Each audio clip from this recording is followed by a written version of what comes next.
Welcome to A Lovely Wallpaper, a podcast exploring an underappreciated way of appreciating poetry by committing it to memory. To know a poem by heart means having a worry stone, a provocation, a comfort, a quick exit, always close at hand. Lose yourself in a poem, gain a world with its mastery. The art of losing isn't hard to master. So many things seem filled with the intent to be lost, that a loss is no disaster.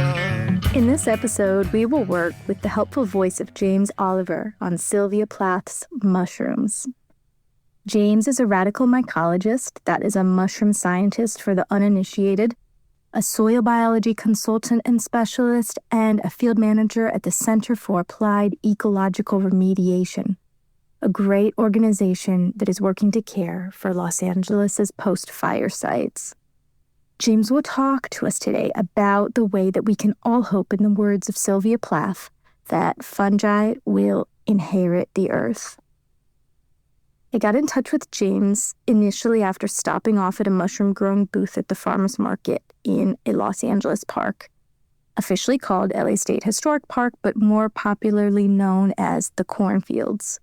The reason for this name is that the area was formerly a train yard, and when trains would arrive from the Midwest in the early 20th century, grain would spill from the loads, corn would spontaneously sprout.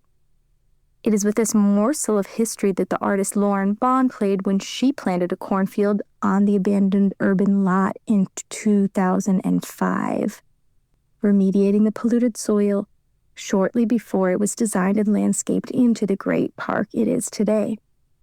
Anyhow, at the mushroom growing table, volunteers from Metabolic Studio helped kids and adults tear and dampen paper to create a substrate and then add the spores needed to grow oyster mushrooms in Tupperware. It wasn't just the small miracle of gourmet foods grown from old hummus containers, though, that was so captivating.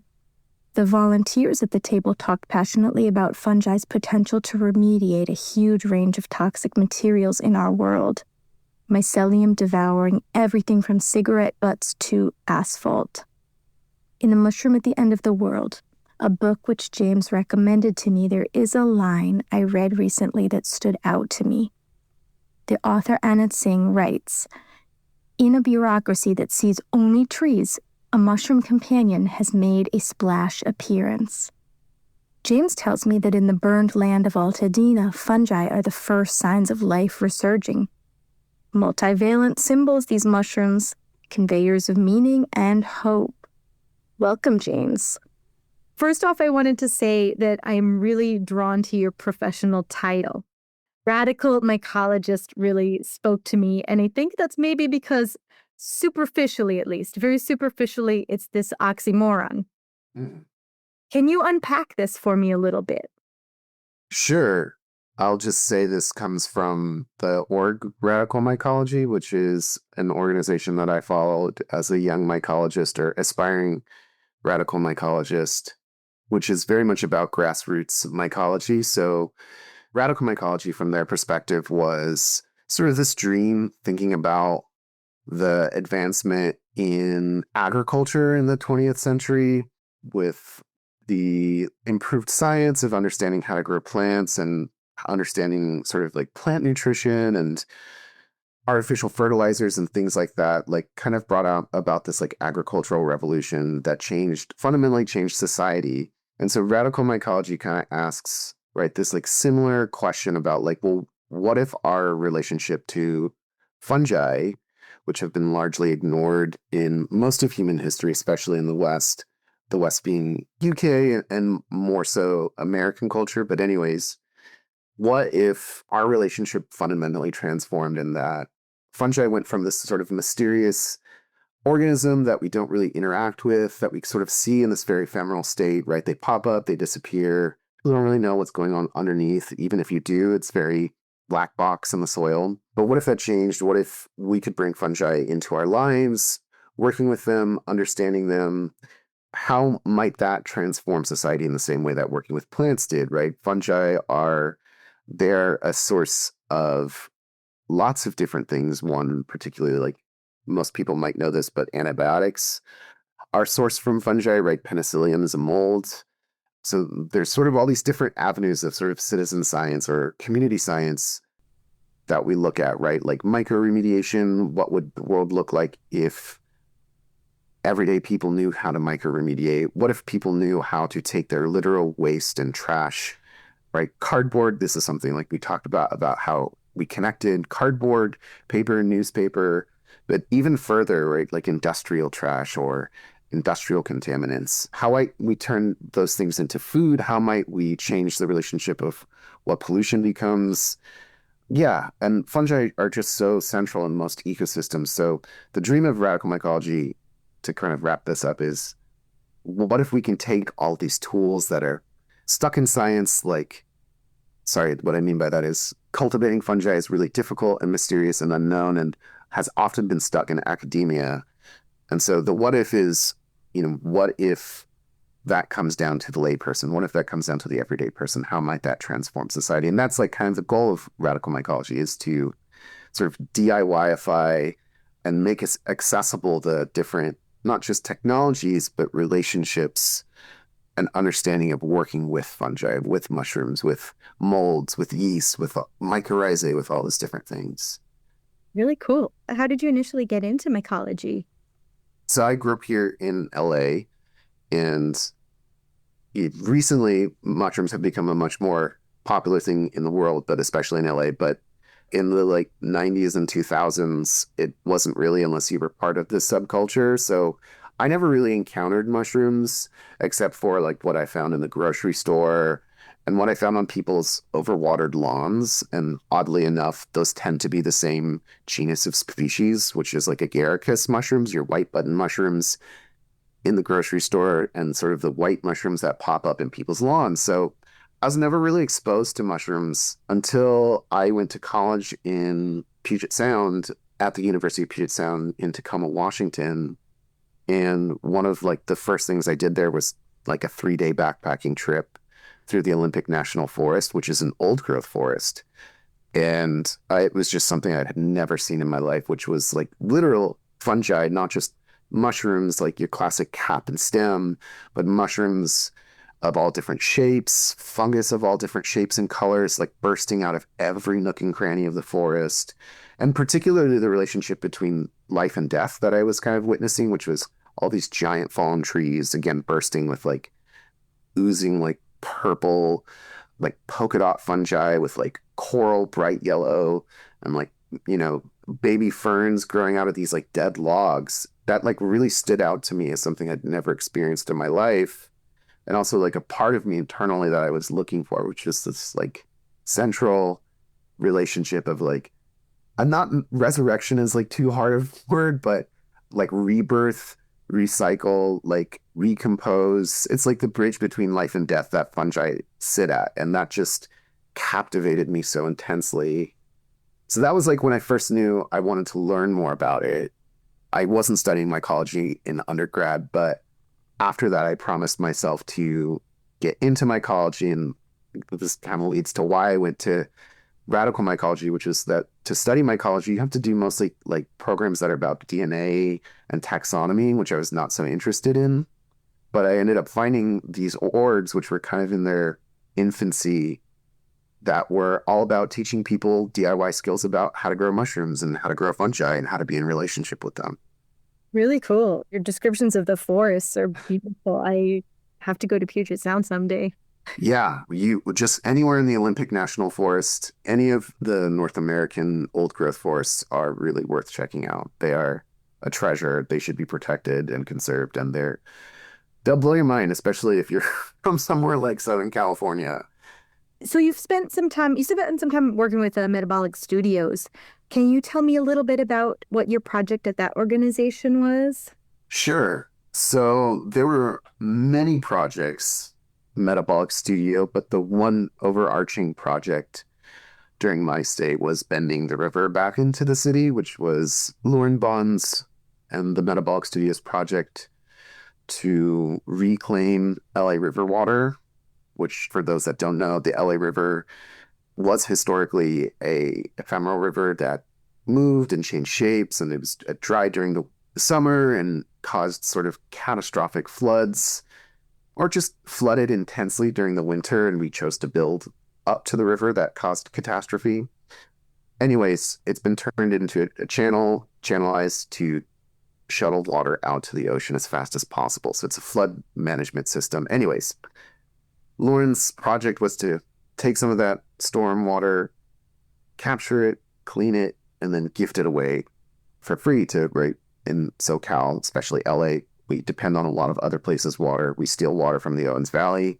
And yeah, with climate change and other things, we're facing really precarious future about where our water security is coming from. Anyways, a lot of this involved a lot of engineering of infrastructure, which, digging out channels and digging out wells and things like that. And part of that is we were up against the LA River, the industrial corridor. And so when you dig out these soils, a lot of them have a history of pollution and contamination. So particularly that site was a Standard Oil site, like as in the gasoline company. And for years and years, right, gasoline and other petroleum products were imbued with lead, the heavy metal. So they would store these things in those warehouses. They'd leak over time. So the soil got really full of petroleum contaminants and then also really concentrated with lead. So part of why I came, one of the reasons was to work on mycoremediation there, to explore avenues of how can we remediate the soil without digging it up, which is the classic dig and dump method, digging it up, taking it usually to like Utah or Colorado or somewhere next to like tribal land and then dumping a bunch of toxic soil there. So anyways, that was kind of my job there, was to think about how to work with fungi and how to work with other living systems to help clean up water, the water that we were reclaiming, but also how to clean up the soil itself of lead and petroleum. So then when you're doing this like remediation, I guess I heard you describe it a little bit at talks before, or talks that I watched you do. If you have mycelium used as a remediator and it's binding to heavy metals like the lead that you described, physically, what does that look like? Like, how do you, I guess just from composting, like I only know mycelium is these like fine kind of hairs. Like, what does actually introducing that and removing it technically look like? Yeah, so there are a couple different methods in remediation. So there's extraction, which is what it sounds like, is something pulling one thing out of a place. And there are other methods called binding, which is, or chelation at times, which is where chelation comes from the word like the same word as like crustacean or crab. Like, so it literally means like something grabbing a molecule and trapping it. So you're either looking at extracting something or trapping it.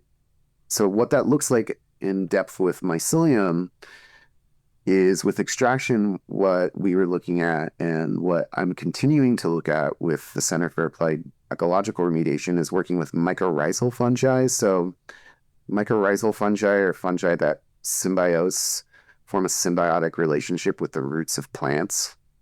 And they have to form this relationship. They don't exist in any other way. By themselves, they're what we call like obligate symbionts.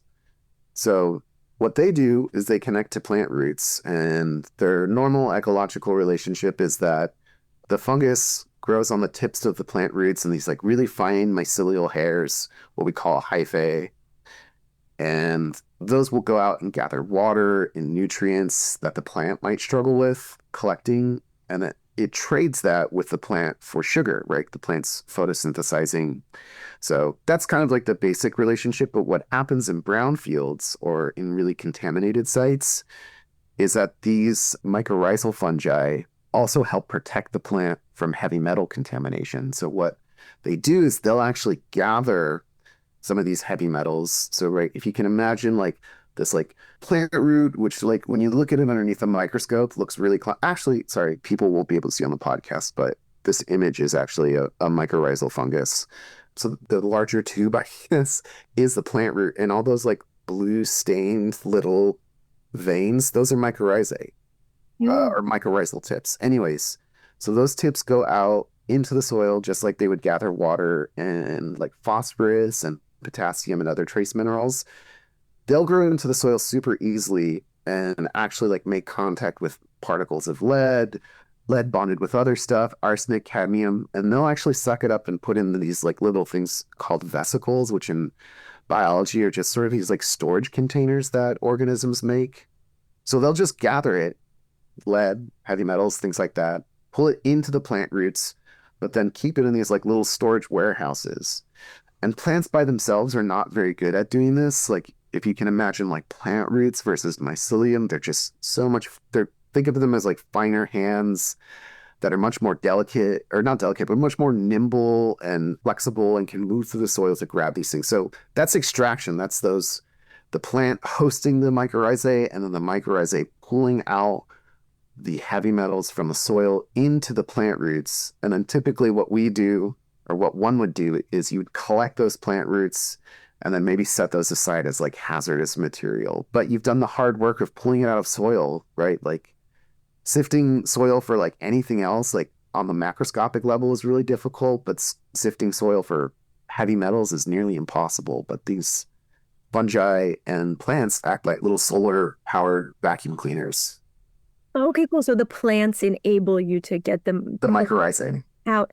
That's cool. Do you have a plant that you prefer to use for a brown field? Is there something that makes the most sense for this, for establishing this relationship? And So it depends. There are a lot of articles and news out there about different plants being like really good at this and really good at that. I'll just say at my time at the studio, we worked with corn, which was an excellent remediator. That's what started, right, with Lauren's project, Not Cornfields. So I worked a lot with that, trying to work with mycorrhizae and them. That's an excellent crop. Sunflowers sometimes work, but sometimes people use sunflowers as too much of a panacea, like cure all. There are other plants, though, that will work, and that essentially what I found with time is that each site is really different and each case is very different. So the vegetation that's growing on one site or might be primed for one site might not apply to the other. And what happens when we give people plant lists is oftentimes they sort of stick to those rather than to the like ecological process of observing a site, observing the plants, seeing like what's already working in like a really hyper endemic ecology. But just to like spout off, like willow, excellent remediator. Mule fat is one that I also worked with. This is actually a mule fat root. these are beautiful. Yeah, those are definitely three. And there's plenty of other ones out How there. big do you let them get before you feel like they've done their remediation job? Because mule fat's like a real kind of small tree. I mean, willow too, but Yeah, so that's a great question. Some of them, right, like your annuals can just live through one cycle. Or if you're working with corn, right, that's like really like a 5 to 6 month process. So a lot of those smaller plants, like they will do a lot more intense work over that period of time, especially corn. Corn is such a intense feeder off the soil. It's really it pulls a lot of nutrients out of the soil. So you can kind of get it to do the same thing with certain heavy metals. Though with things like meal fat, I honestly feel like it depends. Like if we're working, I'm working with CAER and with my friend Danielle Stevenson on some post-fire sites here in LA now. If some people only have a year before they're going to rebuild or a year of time to remediate something. So in that case, like we're not going to work with meal fat really. We're going to be working with annuals and more agricultural crops perhaps. But if somebody's got 2 years to like 5 years, especially some of these like really large sites that aren't necessarily post-fire, but like industrial abandoned sites, letting meal fat grow for like a minimum of 2 years would be excellent. So you'd leave them and then you'd harvest them at the end. I mean, in my opinions, I'm always in favor of leaving the plants there permanently or pulling them out and letting their next generation of kin continue to grow up rather than to build something else on top of it. But yeah, you can just especially if you're reintroducing these native plants. Yes. yeah. hard to let it grow for 2 years and then pull it out. But Exactly. it sequestered the harmful materials at that point, like as it grows. So Yeah, exactly. I mean, that's what a lot of ecosystems do for us, to a certain point. And that's why, like, as they come under stress and there's less organisms, whether that's trees or different soil microbes, like the toxicity becomes more and more intense, but they will act like these biological sponges that, hold things in the soil. Lead is not supposed to be natural occurring, but things like arsenic and other things can be. And so, yeah, like you said, they'll sort of hold it there and sequester it themselves. It's interesting. When I was thinking about your work with CAER that I wanted to ask you about in fire remediation, I was thinking already about the huge variety of different plots you'll be dealing with. I mean, there are probably, in a kind of sprawling suburban environment like this, I'm sure the soil started at different places, pre-fire. And what types of things are you finding as you visit burn sites with CAER? Yeah, there's not a lot of like what we call uniformity between plots. And to your point, there's also a lot of pre-fire history in terms of history of contaminants or pollution, which is why the Army Corps didn't want to test. This was like a huge controversial point is the Army Corps of Engineers overseeing soil removal and debris removal. They didn't want to test the soil. And that's the main reason why is that it's kind of them admitting that LA already had a really bad problem with lead in the soil beforehand. So they didn't really want to assume work that they felt they couldn't like clearly define as like pre and post fire. But what we are seeing is seeing a lot of asbestos, which unfortunately is not something that bioremediation has like really eco remediation has really figured out because it's a mineral fiber.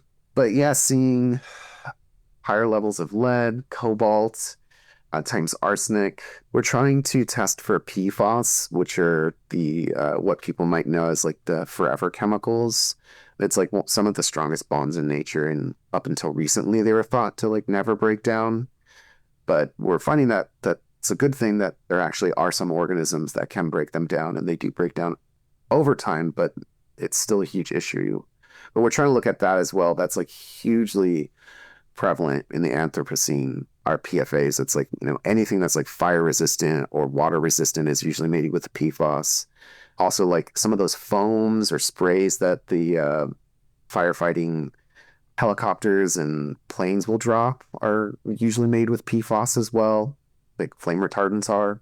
And then another thing that we see, even in cases where people's homes aren't burning, but let's say their yard is, and let's say they have any kind of like irrigation tubing, drip system, drip irrigation, is what we call dioxin, which is a result of plastics and PVC burning. So we're seeing those as well. But in general, I mean, you just see a really wild mix, like of some sites that are totally fine, not burned, adjacent ones that are like totally burned down. Sometimes sites that didn't burn have, for whatever reason, like with the wind pattern or whoever they were close to, they have more toxicity than some of the sites that burn themselves that maybe just like most of that debris got carried off. So it's a really complicated issue. It's really complex. So do you have different types of fungi you like introduce in like depending on the soil and how the soil tests or? Yeah. So what we do is, and I guess before I explain this part, so I should go back and explain a little bit more of there's sort of two versions of mycoremediation. There's more than that, but at least relevant to this story. There's the heavy metal version, which we talked about with mycorrhizal fungi and plants working together to pull out heavy metals. And then there's the organic contaminants. So organic contaminants are things like oil, things like dioxins, things like PFAS, right? They're not elements. They're not things on the periodic table. They're usually like a combination of things. And organic is usually has something to do with it being carbon-based. But what fungi will do in that case, like fungi that we're all familiar with, or more so familiar with, like oyster mushrooms, which was something that you got the chance to grow at the farmer's market. What we call decomposing or saprophytic fungi that focus on breaking down wood or cellulose, or particularly lignin, which is a compound in trees. And the reason I dropped that is that lignin if you look at it, if you Google lignin and let's say like Google, let's just say diesel or something like that, look up like some petrochemical, you'll notice that they both have like these intense rings of hydrocarbons in them. So fungi learned how to break down trees, and they break down the same hydrocarbons in trees, in deadwood, as they do in petroleum. So that's why they're able to do that, is they're basically going through, right? They have the like right stomach enzymes or acids, or no, they're not acids, but they have the right enzymes to eat these organic contaminants based on what they eat in their environment. So in that case, fungi are literally like breaking it down, trying to metabolize it as food. Heavy metals is not so much that. Sometimes fungi will use heavy metals for certain things that are really interesting, but they will definitely like gobble up, right? Like the tar in cigarette butts, and they're trying to like get sugar out of it to feed their networks. So to go back to your question, what kind of fungi do you use on these sites? Do you change it? In general, we do try to approach the same process with plants as we do with fungi, which is we go to a site, we try to find if there's any native fungi on site, and we try to amplify that, right? Because the cool thing is if there are fungi, or, and this is the larger ecological approach, there are fungi, bacteria, or plants that are living on a contaminated site, the likelihood is that they've already figured out some way to make peace or mitigate that contamination. So that means that they're either using it or breaking it down, or they have a high tolerance to it. And also they know how to live in that microclimate.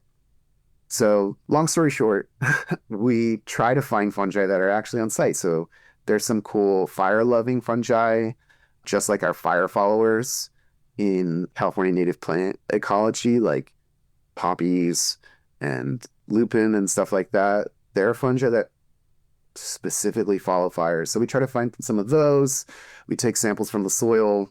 And then we have some classic fungi that we've cultured from around the city that, like, let's say if we don't find something on a site that fits a particular need, we have some species that we've cultured in Southern California that then we'll introduce to a site if need be. But it's always trying to start with what's on site. So then how do you amplify it? Like if you find something that, yeah, you feel like is a good fit and is, already starting the job, what do you do to encourage it? Yeah, so it's a little, I'll try to cover it high level because it gets a little bit into mushroom cultivation. And I will also say, if you're not working with like classic mushrooms, you're working with other either types of fungi, mold, or bacteria, it's very similar to anybody that's ever been a fermenter in their life, whether it's like bread or cheese or making alcohol or tempeh, things like that. Essentially what we do is we take some of that wild culture, and sometimes there's a choice to take a suite of wild organisms, right, that are living in community. And then sometimes there's a choice to try to just get one out of that community, like isolating. And with mushrooms, we would try to grow that on a petri dish, then perhaps transfer that to what in mushroom cultivation we call like grain spawn, which is just like a bunch of pressure cooked grain. Grow it on that, and then you transfer that onto sawdust or wood chips, which is like kind of the final form that most people, when you're eating your mushrooms, they're growing off these like sawdust wood chip blocks. So we don't go for the mushrooms because we don't need the mushrooms. We really just need the mycelium. But what we do is we take those blocks and then you sort of break them up and mix them into the site, or you like install these beds and things like that. So with the other processes, it's a little more complicated. You might like spray it, you might be layering with soil, you might be mixing it with plants. Yeah, and let me know if I can go like deeper on any one point, but because I don't want to open up a rabbit hole per se. No, I mean, I'm struggling to not you've go down. definitely helped me like envision just the physicality of it, just because it's abstract, because you don't see the mycelium, or at least I've only seen it in like the contained environment of my oyster mushroom tub. Yeah. Or, in a compost pile, Totally. Yeah. little filaments. But no, that's really, it makes a lot of sense the way you described it. Yeah. I mean, speaking of things that are hard to grasp, it seems like there's a lot still that, is there anything that you're on the cusp of knowing, or anything that you think any breakthroughs in understanding mushrooms and that you're excited about? That's a good question. I'm just curious because it seems like there's so much. I mean, it's like when you're talking about, the mushrooms, metabolizing these petrochemical based things, it's like, why aren't landfills full of this, mycelium? Yeah. What No, what's totally. the future like for, do you say myoculture? Myoculture? No, Mycoculture? mycoculture, yes. Yeah, that's a great question. I often do think about, maybe it's boring or predictable for myself, but I do, if I feel like I'm close on the edge of something, whether that's being a part of it or being more direct, it is sort of breakthroughs in these like novel ways to remediate or break down like pollutants at home. So like plastics are one, PFAs are another. I mean, essentially, I look at something and I try to think, it's a bit reductive, and a lot of mycologists are like this, but like, I try to think like, what can fungi do with this? Can they eat it? Can they break it down? Like, are they up to the task? And sort of my bigger question has now become like, well, what can a whole ecosystem do with this? Like, fungi mixed with bacteria, which is like a really cool thing that happens currently, is that like it takes time, but there are two strains or two species of fungi and bacteria that actually break down concrete in sewage systems and like sewage plants. And it's particularly the mix of like sewage and then what those two, the bacteria and the fungus, do together in like succession that actually end up like, yeah, destroying concrete. So I don't know. I like to think of, I guess I think like plastic is like the really big thing next, right? Like microplastics are everywhere. We're finding them everywhere. There's like almost nowhere we can't find them.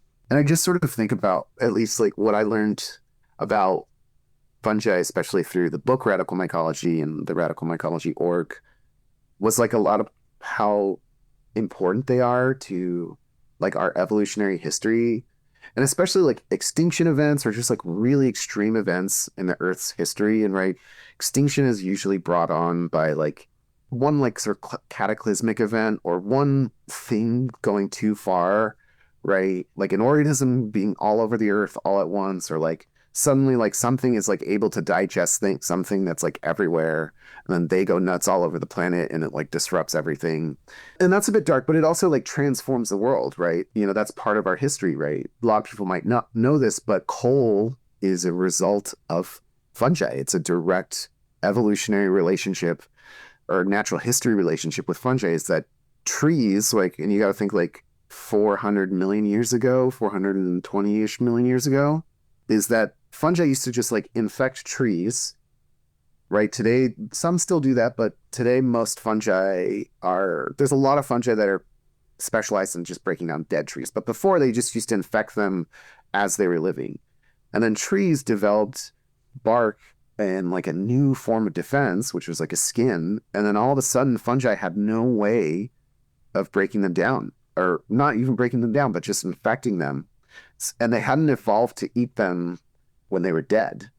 So for, gosh, who knows? I don't know, tens of thousands of years, if not hundreds, if not millions, trees would just fall over, and because nothing was eating them while they were alive and nothing was eating them when they were dead, they would just fall over and not decompose. So they got pushed into the ground, and literally this layer of time is the time that we call the Carboniferous period. All of those trees that fungi couldn't decompose because of the predator-prey gap turned into coal. And then fungi figured out how to decompose dead trees.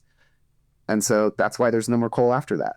And that's why there'll probably never be coal again, right? So Incredible. go back to your thing, is a long-winded story, is that I think about like, well, what about plastic everywhere, right? Plastic is all over the planet. And like how like fungi are already learning like how to break these things down. If you look at their like very preliminary papers and studies about fungi in the Anthropocene, there are molds, like common molds related to black mold and things like that, or just molds you get in your kitchen when your bread goes moldy, right? They live with us, they live near us, and they figure out how to eat the things near us. And that's what they do. And so I kind of wonder about like, well, what is this going to look like with plastics all over the world, with microplastics all throughout our soil, all throughout us, all throughout other organisms? So that's sort of one thing I don't have as much in at the moment in terms of like research. My friend and the founder of CAER, Danielle, she's working on this, which is plastics degradation. So, but it is something we want to do. And so, I don't know. I always feel like we're on the edge of this relationship with fungi and kind of like realizing this dream of like DIY, yeah, DIY technology, DIY methods, DIY communities, being able to figure out how to like deal with pollution in their backyard. I do really feel like we're on the edge of that. And it gets more intense with the climate crisis. And right, pollution makes the climate worse. Climate makes pollution worse. You look at like the fires are a classic example of that. So I do really feel like we're on the edge of this being an accessible technology to people. Really exciting. Yeah, sorry. It's exciting to get hopeful news. Yeah, that's something that keeps me going. So, and then the also cool thing is like people are learning all these novel ways to grow fungi all the time. You know, my friend he's an artist who lives out here in LA, Sam Shoemaker. He's constantly growing or trying to grow mushrooms that people thought were not culturable or that you couldn't cultivate them. And some definitely have proven that way and some haven't. So, and the cool thing about mycology in general is it feels like one of the last sort of like not necessarily frontiers. I don't love frontier as a word, but it's just like one of the last unknowns, last places to like discover relationships with organisms that are really strange and really like defy control. I mean, it's interesting that they're disturbance based, or so many of them are. Maybe I have, only a limited, range of understanding, but I mean, I read The Mushroom at the End of the World that you recommend. Yes. About how these matsutake mushrooms, only grow in like human disturbed forests. Exactly. I went to Mushroom Cave with my kids last year, and the docent there had my kids like hitting the stacks of mushrooms. I guess they were maybe shiitake mushrooms that are like, oh yeah, covered by seismic activity only. So you have to like hit the bales of substrate that they're growing in. So I don't know, it seems fitting for our world to like, knock on the door of things that are adapted to being disturbed and disturbed. Right. And that's kind of like one of the funny relationships with, us and them is that we disturb quite a bit in our environment. And fungi respond to that. Fungi are, bacteria do as well. They get less of a rap, but I just got to throw that in there because they are important. But fungi are there, like post fire. Some of the first stuff I saw is you see these like pools of ash and debris, and you literally see mycelium growing in it. And like, it's like, they're there. They're the first things to like typically respond. They're constantly like, there's like really not a corner of the earth that they're not in. And that's like land, air, soil, and water. This brings us back around to Sylvia Plath's The Mushrooms Will Inherit the Earth. When I reached out to you about doing this podcast, about being a guest, you responded right away that it was that Sylvia Plath's Mushrooms is one of the best mushroom poems. Tell me a little bit about what she's getting right there. Well, I love to think of, I don't know where it originated, but there's like this embroidery photo that has been like circling the internet for years. And it's of just like some mushrooms with like, sometimes it's just a couple mushrooms like, in this like beautiful embroidery pattern. Sometimes it's a mushroom with like a gun pointed at them. And it's like, the phrase is like, you can't destroy me in any meaningful way, which is essentially that there's no way to, fungi are indomitable, right? They are going to do what they do. It's really difficult, if not impossible, to control them. And I say that in a not a like, I'm trying to control them and it's really hard. It's like, no, like people have tried this for a long time. And even today with all the technology that we have, diseases are this way. Things that you do and don't want are impossible. Matsutake mushrooms, if you have mushrooms in your yard on a tree or your lawn and you don't want them, people ask me this all the time as a mycologist, which I think is funny, is that like getting advice from somebody to like figure out like, oh, about this, like how do I kill it, which like but you can't really kill them, and that goes back to the point is like you can't really kill them in any meaningful way. You have to do so much destruction, you're almost like destroying yourself. Anyways, that is kind of like one of the reasons why I love Mushrooms by Sylvia Plath is it kind of touches on that. It kind of touches on their pervasiveness to like get in everywhere, but like kind of like in the shadows, away from things, hidden, subversive. And that the world is theirs, like it always has been, and like we just don't know it, which is like this like you maybe it's subversive power, maybe it's not, but that just like fungi have been here way before us. They'll be here way longer than us. They'll probably be doing things that affect us both in positive and negative ways. So like, something so small, right, that you just like people write off as like, oh, that's just like it's a mushroom, like, there's just like, it's so beyond us, but also we're from it. Right. I think in one of your talks that I listened to, you mentioned that the plants, like before a great extinction event, plants that did not, you explain it better. No, yeah, basically, so today, what we were talking about, mycorrhizal fungi. So 90% of all plants form a relationship with mycorrhizal fungi. And the reason for this is that there were several extinction events, but particularly one, right, where asteroid strikes the Earth, which has happened many times. One of the consequences, a bunch of debris goes up in the atmosphere.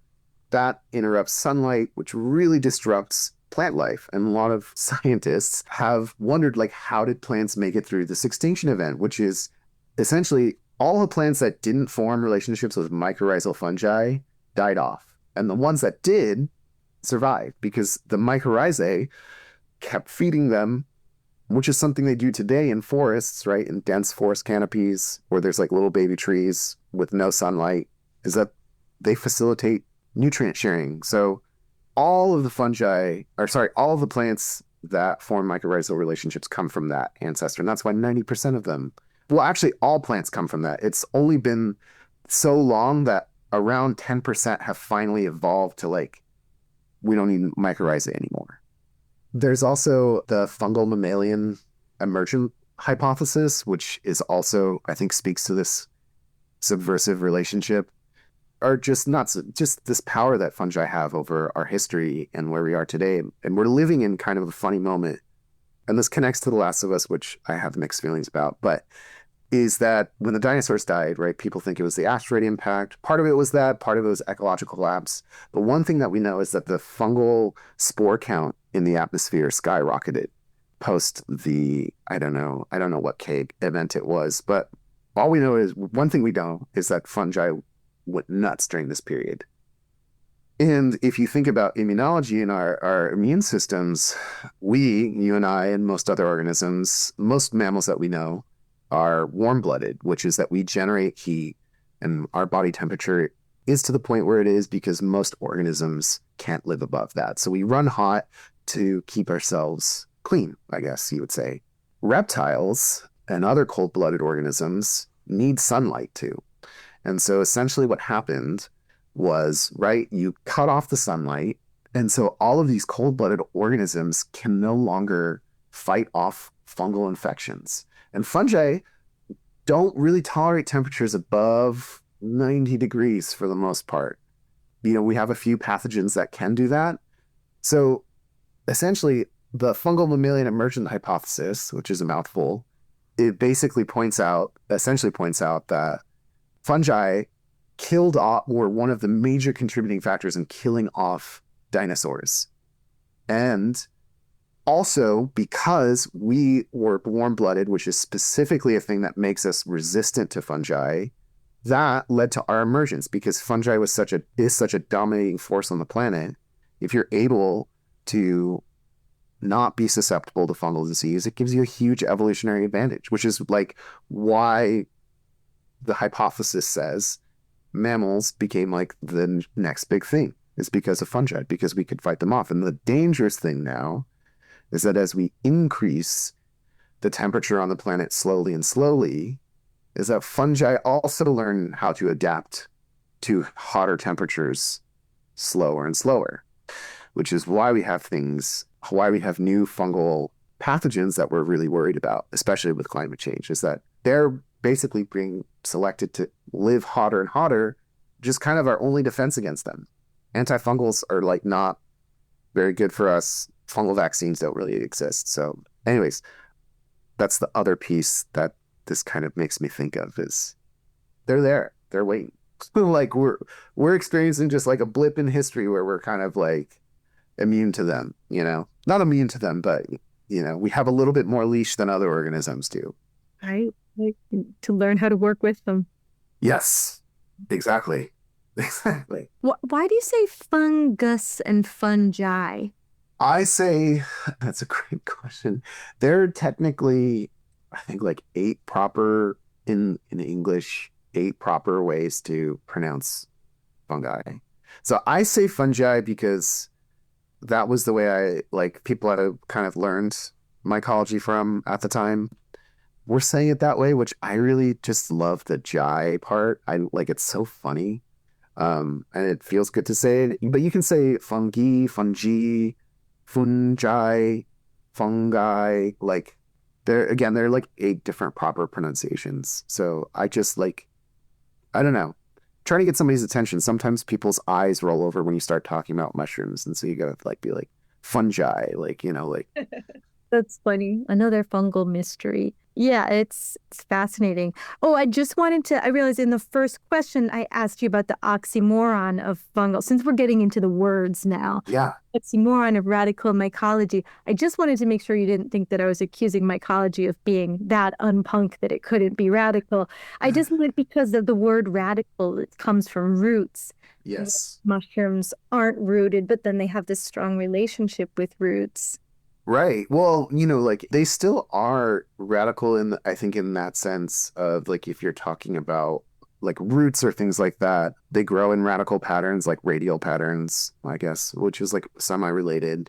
But yeah, I mean, I think it's fair to take the position that, I mean, there's a bit of a tension that needs to be solved out between sort of academic mycology and more institutional mycology and more like grassroots DIY mycology. There's definitely a tension there, I will tell you that.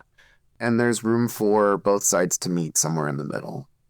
Right, absolutely. I mean, having, a broader ecological like education, making an understanding accessible, more accessible to everybody in these, hands-on kitchen-centric ways and things like that. Or Yes. managing a yard or hugel culture or whatever. It's all really important for, the Plath poem is about, grassroots, uprising threaded throughout it too. Yeah. It's a metaphor that's, apt for people taking ecology and the climate into their own hands. Exactly. James, would you go ahead and read the poem for me? Sure. Mushrooms by Sylvia Plath. Overnight, very whitely, discreetly, very quietly, our toes, our noses take hold on the loam, acquire the air. Nobody sees us, stops us, betrays us. The small grains make room. Soft fists insist on heaving the needles, the leafy bedding. Even the paving, our hammers, our rams, earless and eyeless.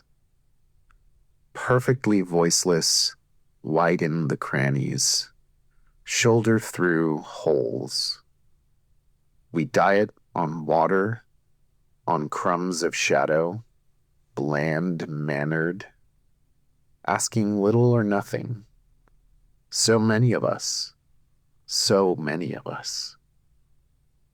We are shelves, we are tables, we are meek, we are edible. Nudgers and shovers, in spite of ourselves. Our kind multiplies. We shall, by morning, inherit the earth, our foot's in the door.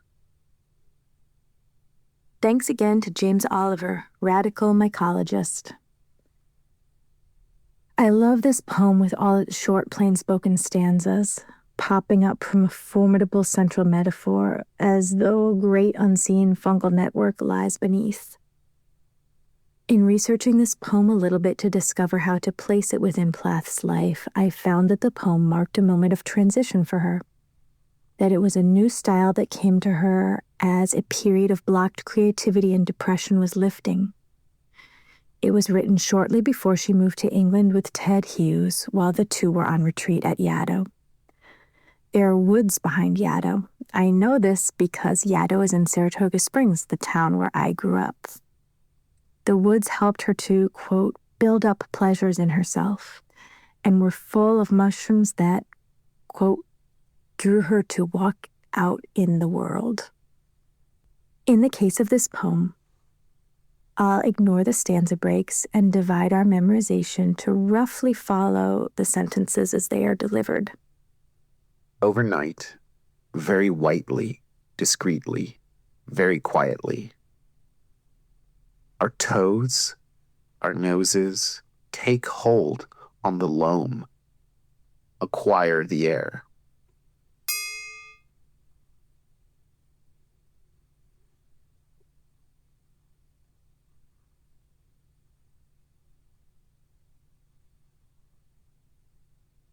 Let's repeat that winding sentence that makes up the first two stanzas. Try not to get overwhelmed by the toe, nose, hold, loam sounds. Overnight, very whitely, discreetly, very quietly. Our toes, our noses, take hold on the loam, acquire the air.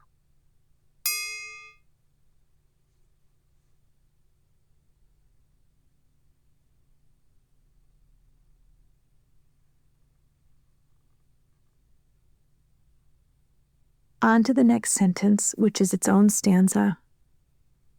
Nobody sees us, stops us, betrays us. The small grains make room.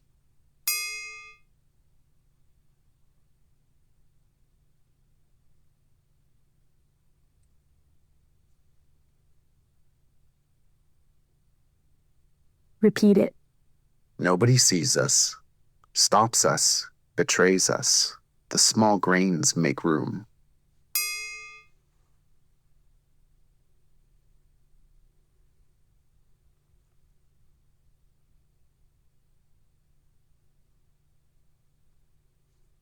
The timidity of the movement morphs here in the next stanza. Something formidable starts happening with a pointed run of short eyes and long E's. Soft fists insists on heaving the needles, the leafy bedding. Even the paving.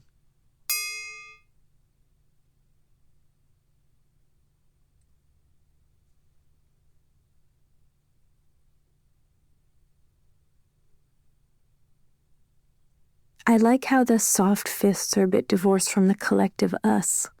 At Yaddo, Plath spent time reading widely, botany texts included. I like to imagine she was newly excited to read that mushrooms are just the unpredictably fruiting evidence of the hidden mycelial mass below ground. Soft fists insists on heaving the needles, the leafy bedding. Even the paving.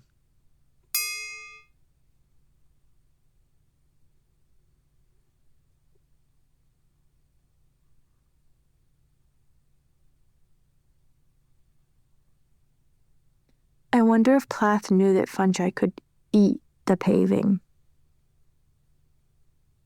Our hammers, our rams, earless and eyeless. Perfectly voiceless, widen the crannies, shoulder through holes.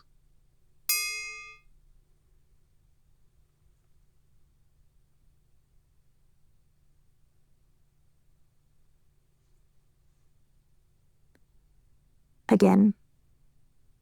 Our hammers, our rams, earless and eyeless. Perfectly voiceless, widen the crannies, shoulder through holes.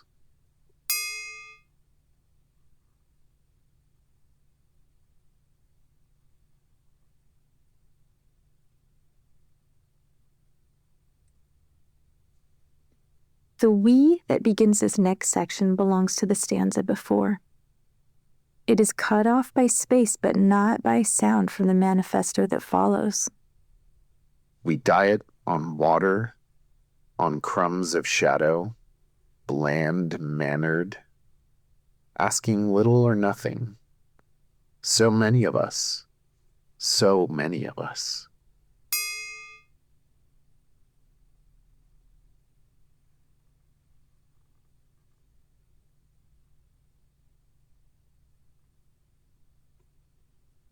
Let's do it again. We diet on water, on crumbs of shadow, bland-mannered, asking little or nothing. So many of us, so many of us.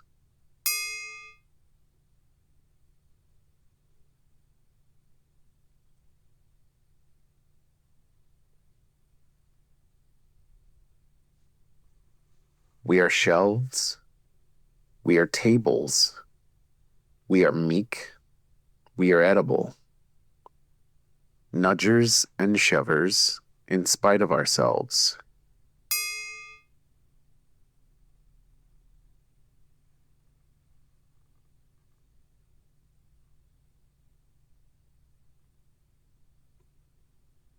I love how Plath here rails against domesticity and its discontents, with this image of the reliable old furniture of the forest, toadstools and shelf fungi on the move.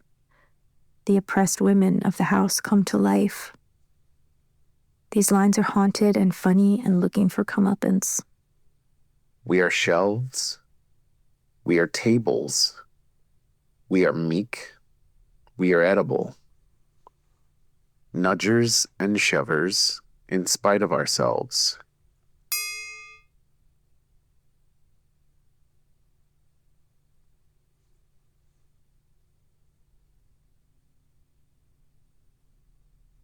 And here we are at the final bit, with the fungi getting its, quote, foot in the door. We all heard James. We need to get our evolutionary feet in the door along with it. Our kind multiplies. We shall, by morning, inherit the earth. Our foot's in the door.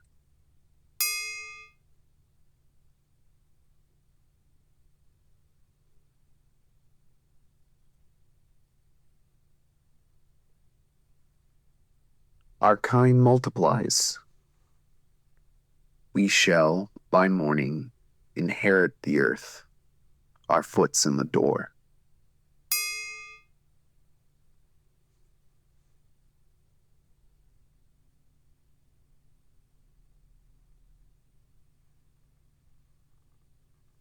Let's hear the whole thing one last time.